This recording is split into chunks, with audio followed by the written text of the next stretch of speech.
Hello everyone. Welcome to the long-awaited but finally debuted Top 100 Matches of 2012. I'm going to do this video a little differently this year. In years past, I kind of do like the 100 through 90 and talk about all the matches that I never really got to talk about and all this and that. And then I do an entire video dedicated to the top 10. And even though I get a lot of views for those videos, I believe my video last year, the top 10 matches of 2011, which I uploaded in June of 2012, that video got like 1,500 views or something like that, which is just insane to me. Like, just how could so many people still be interested? But the reason I still do this, like, I have several people ask me, why do you even bother, like, when it's May? Why do you even bother when it's outdated? I do it because I know a lot of people that really like when I do this.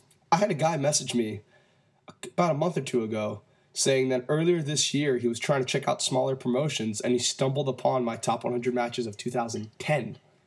And then through that he found a lot of the companies that he liked. He started looking at them, he started looking at the wrestlers, and now he's a big indie fan. So I like doing these videos and I like analyzing certain trends about promotions, and I'm going to do this video a little differently this year. This video is going to focus not as much on the matches but on the promotions and how they've kind of gone from year to year. I pulled up some statistics because I'm that much of a nerd. And yeah, let's get into this a little bit. As you can notice very quickly, the caliber of great matches last year was significantly less than previous years.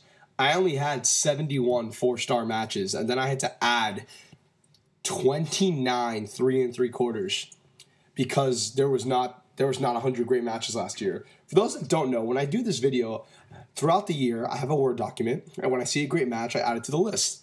And I do it like from the start. Like in 2013, even though that one still needs a little work, because I haven't seen any Dragon Gate USA, ROH, PWG, or TNA show from this year, the list is a little slim. In fact, I think the list is all WWE and stuff from the ROHI pay-per-views.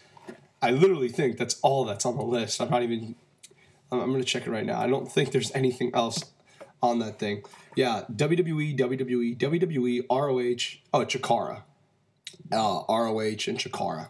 And WWE. Okay, so yeah, there's some Chikara stuff on there. But yeah, I keep it throughout the year, and I only record the 4-star matches. I do not record 3 3/4-star matches because those matches in previous years don't make the list. In 2010, I had almost 200 matches. Almost 200. And I had like over 100 that were 4-star plus. In 2011, I had 132 4-star matches. 132. I had 32 runner-ups, and I had 132 4-star matches. This year, I had 71 4-star matches and 100 total. That's a huge drop. From 132 to 71. That's almost a 50% decrease.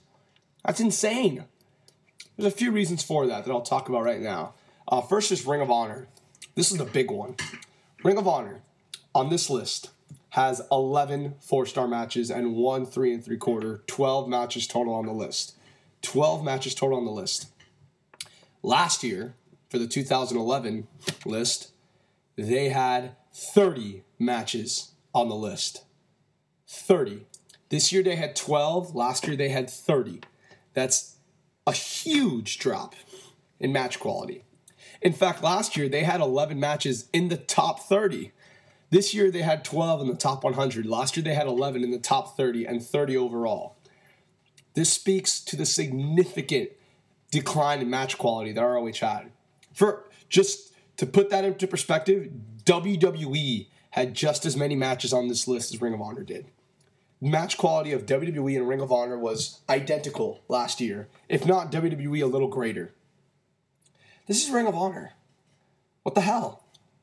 Obviously, everyone's going to blame, and rightfully so, how Jim Cornette booked the company in 2012. One of his main criticisms was that he seemed to restrict matches. I talked about this a lot with my good friend Ben in one of our especially nice Pro Rest Bro Talks. Yeah, that's right. I used it on air, Ben. Haha. But with every Jim Cornette show and with every Jim Cornette match, almost every single match, your immediate reaction, with a few exceptions obviously, but for almost every single match, your immediate reaction is, wow, that did not hit his full potential. Like, as great as Davey Richards and Michael Elgin, which, for all I'm criticizing Ring of Honor, Davey Richards and Michael Elgin is still number one on this list. Davey Richards and Michael Elgin was an incredible match. One of my favorite matches of all time. I was there live. I was there in the front row. You can see me. I'm wearing a white sweatshirt. I'm in the front row right next to the entrance. So like right when the guys come out, you can see me right there. When Davey Richards, if you want, you can go back and watch it to see it.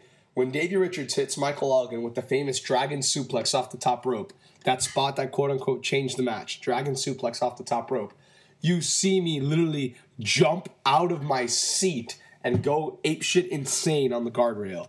And that match is for that match, the camera angle is pointing right at me. So you blatantly see me just jump up in the air at that spot and go insane. So that match is a clear exception to the rule that Jim Cornette did not let matches reach its full potential. Another one was Michael Elgin versus Kevin Steen, which made my top 10. That match is an awesome match. An awesome match. And again, Michael Elgin, I think, rose through the Cornette restrictions, or Cornette just didn't place these restrictions on Elgin. I don't know. Those shows were a year ago. I'd have to go back. But they obviously reached their full potential. But almost every other match, even matches on this list, like matches that are not like in the top 15 or the top 30, all those matches I thought almost all of them could have been better if they were not so restricted.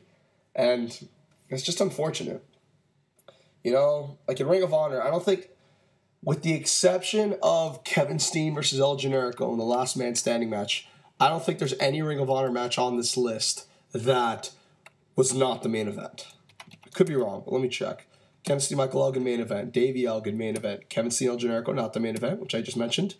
Kevin Steen, El Generico, Final Battle was the main event. Kevin Steen versus Davey Richards, the best in the world, was the main event. Let me see. Davey Richards versus Kevin Steen at Border Wars was the main event. Okay, Adam Cole and Kyle O'Reilly at Best in the World. There's an exception. The 10th anniversary show main event. Davey Richards and Jay Lethal at Glory by Honor. That's another exception. So that's 3. The Briscoes versus Steen and Jimmy Jacobson in Anything Goes match. That was the main event. The main event of Showdown on the Sun Night 1. That was the main event. And ROH Rise and Prove, Eddie Edwards versus Roderick Strong in No Holds Bar match. I love that match. That's like my favorite 3 3/4 match of all time. But that match wasn't the main event, but it also wasn't a great match. So that's 3 matches on this whole list. Davey Richards versus Jay Lethal, Adam Cole versus Kyle O'Reilly, and Kevin Steen versus El Generico at Showdown in the Sun. Those are the only 3 matches that were great that weren't in the main event. That's 3 matches. That's just so not typical of Ring of Honor. It really isn't. Like, Ring of Honor used to not restrict their guys so much to that point. You know, a match on the mid-card could be awesome. Like, you know, like it didn't matter their spot in the card. A match could be great if they looked great on paper, not if because, oh, we can't go that great because we got to save room for the main event. I just hate that logic. I think it's, me and Ben also talked about this a lot. A lot of pro wrestling ideologies are very outdated. And this mentality that, I'm not going to say you can't kill crowds, because that's not true, but I don't think you can kill crowds with great matches as much as people think. Like, there's this mentality that you burn out the crowd, kill out the crowd. You can kill out the crowd with a bad angle, with a dumb angle, like, you know, with something just ridiculously offensive. I can understand how that can kill a crowd. But I was at Dragon Gate USA's WrestleMania weekend show, and that show live was absolutely insane. It felt like just one great match after another. And I was never tired. After seeing 4 great matches, the main event's coming out, I'm not tired. I'm like, fuck yeah, I want to see another great match. Like, I don't know. I think it's, maybe some people are going to, so if there are any wrestlers watching this, they may call me a mark and they may call me a dumbass, and I'm not in the business, so I can't understand. But I really do believe that this mentality that matches on the mid-card can't go out and max will hurt because it will hurt the rest of the show. I just think it just doesn't make sense. Honestly. It's not true. Supercard of Honor 6. It was 7. The one this year. Michael Elgin and Jay Lethal had an awesome match live. That match live was incredible. And then we still had the tag team match, the Wolves and Red Dragon, which was great live. And Kevin Steen, Jay Briscoe, the crowd went fucking insane for that finish. And the crowd was not dead for the double main event at all. Like, I don't know. It's not the 1980s anymore. I really don't think that. I think that mentality is just pro wrestling, just in general. I'm not going to get into this, but basically, I don't know why Ring of Honor restricted the matches the way they did. Jim Cornette felt that way, and I highly disagree. And hey, the quality of the shows suffered as a result. I haven't seen all the 2012 house shows yet. I'm going to because I'm a completist freak. I won't do a full video to them. I'll do what I did like a few months ago. I'll do a video talking about something else, and then in the description box I'll have all the star ratings for the shows, and I'll talk about them a little bit, but I won't dedicate a whole video to it. But I saw the matches that everyone recommended, which were like 2 total. The Unity main event, the Briscoes and Jigsaw and Hollow Wicked, and the Bruce City beatdown main event of the Briscoes and Kevin Steen and Jimmy Jacobs. Few correlations I want to draw there. No surprise that those 2 matches involved the Briscoes and Kevin Steen, or one of them had Kevin Steen, both of them had the Briscoes, and both of them were on the only 2 house shows that everybody said was quote-unquote old Ring of Honor quality. Those 2 house shows are viewed as the 2 best house shows, so the main events are the 2 matches that could have made the list. Unity match I didn't think made it. I was a little disappointed by the Unity match, to be honest. I was overjoyed with the Bruce City beatdown match. I think that match is great. The Briscoes versus Kevin Steen and Jimmy Jacobs, that match is so much fun. That match is so much fun. It's physical. It has a lot of great spots. They really got the crowd going. They did different things. That's what I always appreciate in pro wrestling. When people do spots that are different, that are not just that innovative, they're different. The match structure was different. I was really into it. And I know, like, trademark, like, fuck, as soon as, not to embarrass trademark, like, as soon as I said that match is great, I think his first response was, like, it only went 12 minutes. And I hate when people say that. Again, I could be wrong. He's done that in the past. I don't know if he still does that. But I hate it when people think that, like, a 12-minute match can't be great, or just because a match is short, automatically I can't say it's great. It's ridiculous. There's no constrictions to a pro wrestling match. A match can be great in any format, in any spot, in any time limit. There's no, I've always talked about this before, there's no such thing as checklist wrestling.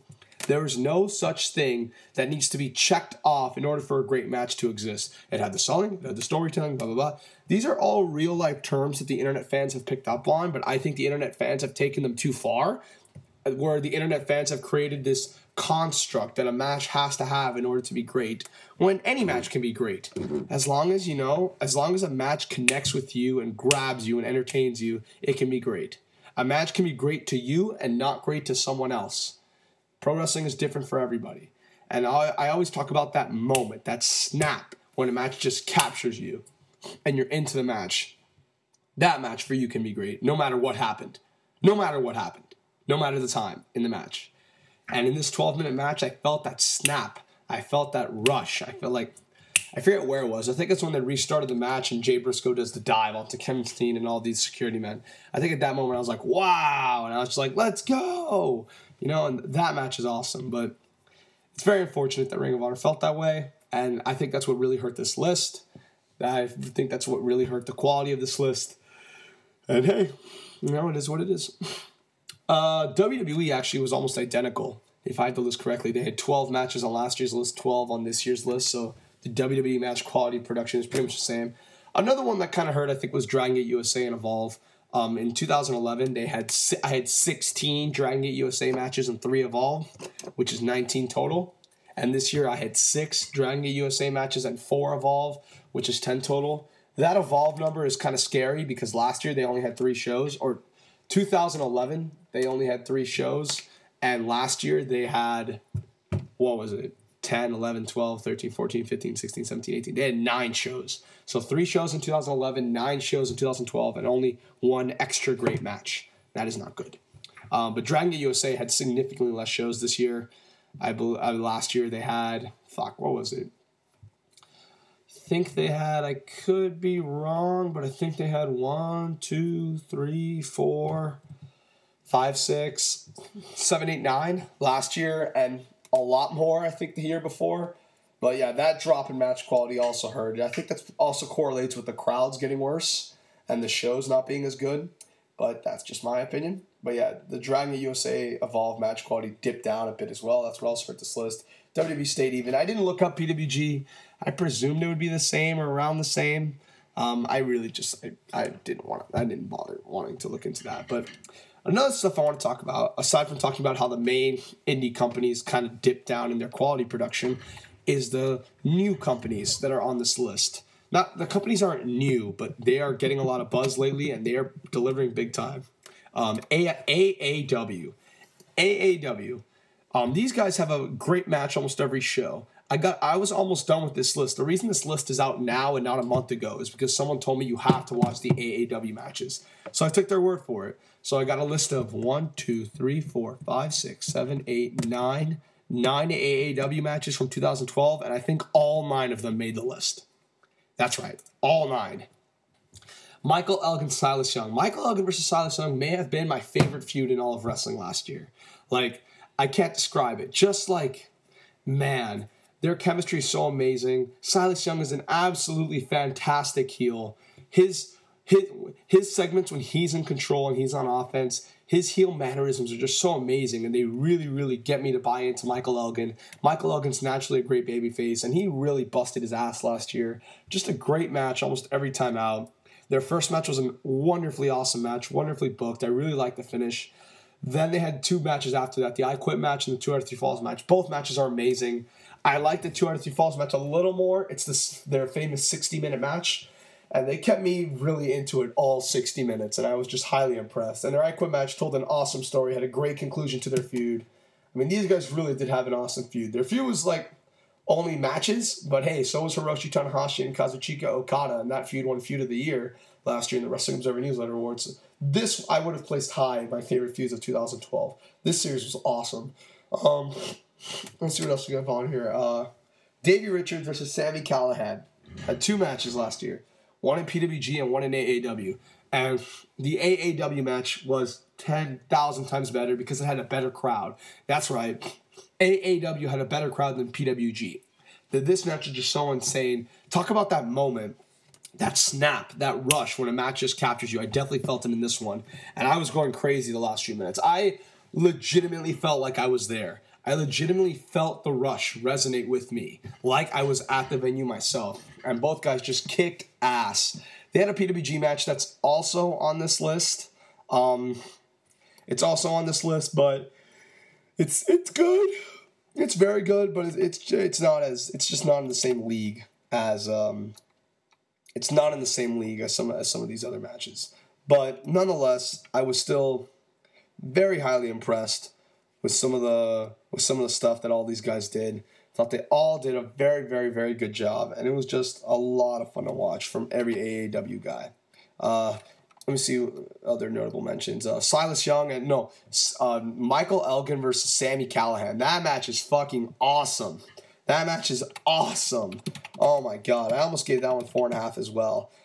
They had a PWG match that wasn't disappointing. It's just I didn't think anybody really expected it to be like amazing, but fuck me, I thought that match was absolutely fantastic.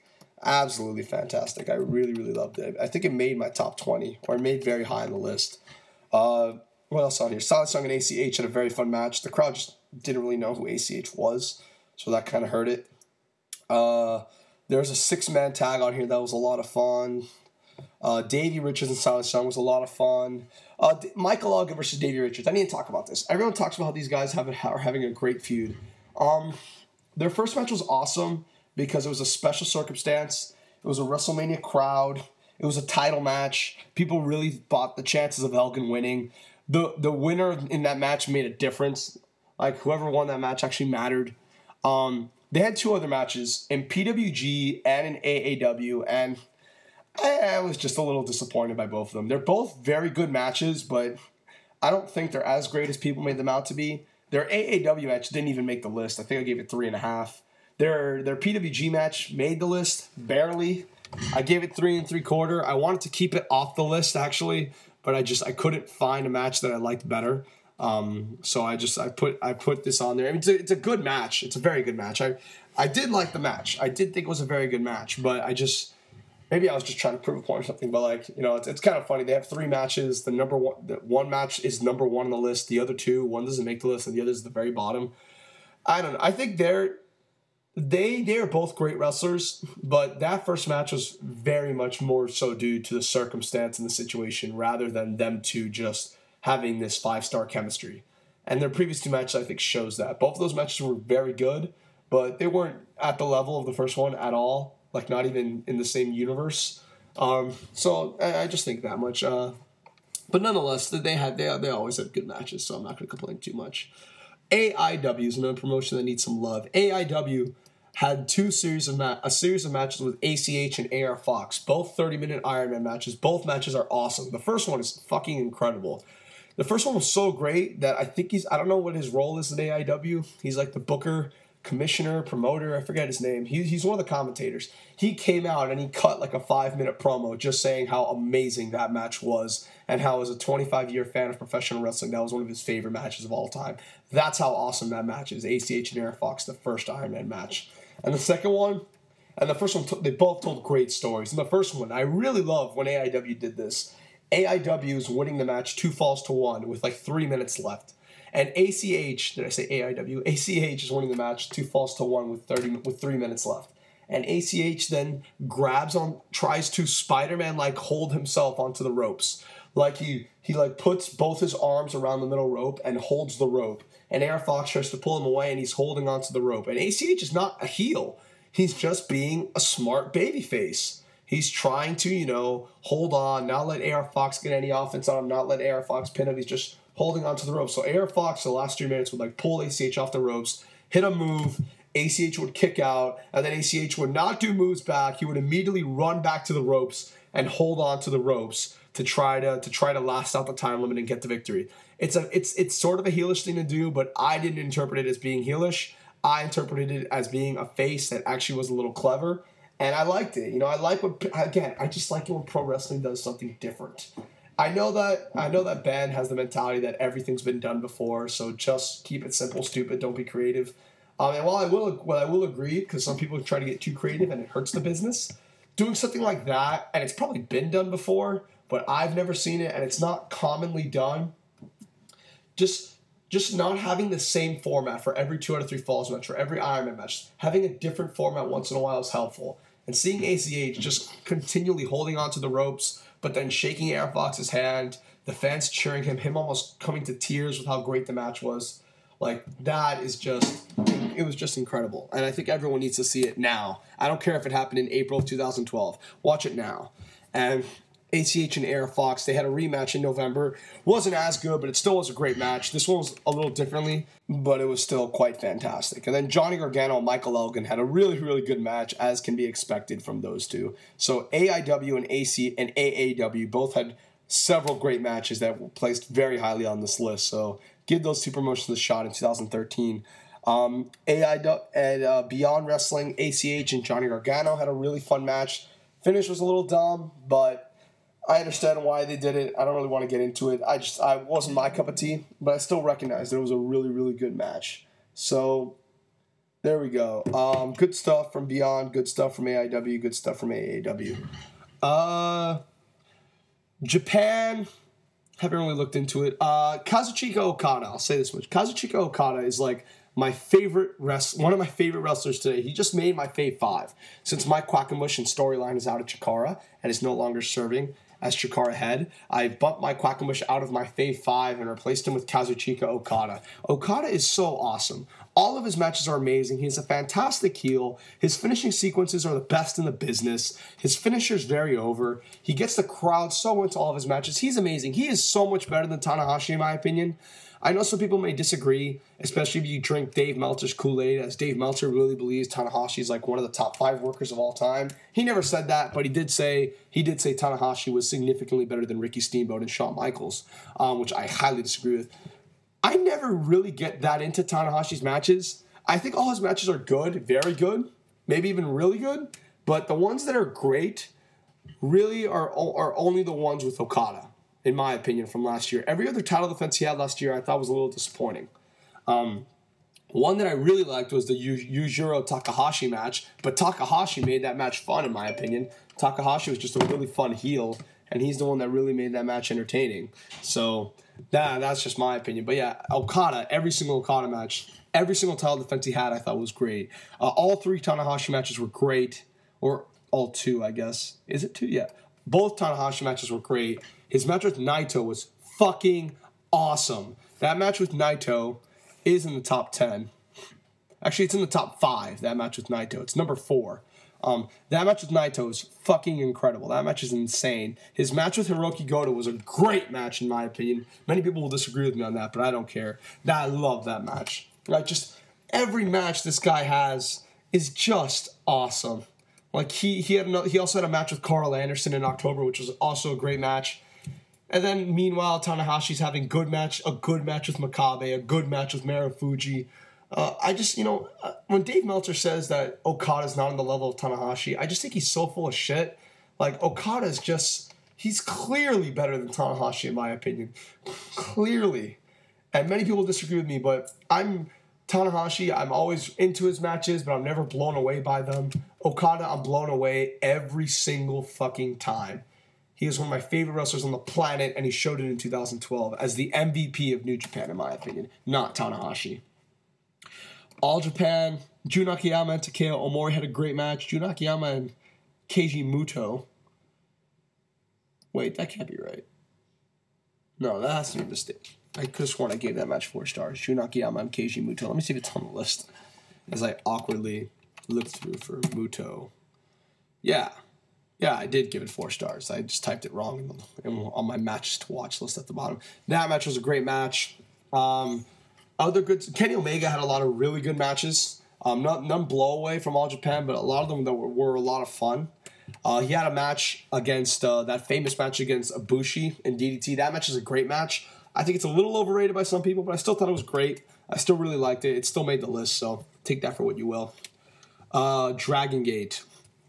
There's the Blood Warriors versus Junction 3 elimination match. It's 14-on-14. It's on Dragon Gate's website. That match is awesome. It's just so much fun to watch. It's long, but it's awesome. And there was also a 6-way match.